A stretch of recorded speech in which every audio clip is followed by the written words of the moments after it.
Sikap kedua orang tua mendiang Brigadir Nofriansah Yosua Huta Barat yang memaafkan Richard Eliezer disebut jadi satu dari sekian hal yang meringankan vonis menjadi 1 tahun 6 bulan penjara.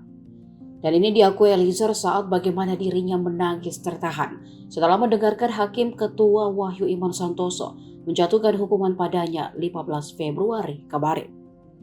Merasa tertolong hal tersebut, Eliezer pun menitipkan pesan kepada orang tua mendiang Yosua.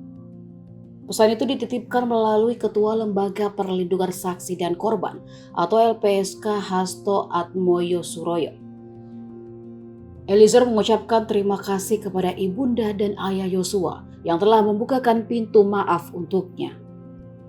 Ibunda Yosua, Rosti Simanjuntak, yang sempat ditemui awak media usai sidang kemarin, hanya berpesan kepada Eliezer untuk tidak menjadi serakah dalam jabatan dan tidak tergiur dengan tawaran yang menyesatkan. Dirinya juga berharap kata jujur yang sudah mau diucapkan oleh Richard Eliezer semoga dapat dipertanggungjawabkan olehnya di hadapan Tuhan. Reaksi atas vonis Eliezer juga diperlihatkan adik Yosua, Reza Huta Barat.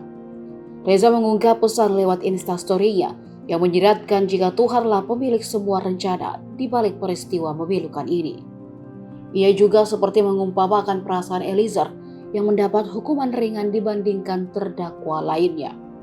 Sementara di feed Instagramnya, Reza hanya mengunggah potret peti mati dan prosesi pemandian hingga pemakaman sang kakak. Reza tidak memberikan keterangan apapun pada foto-foto tersebut.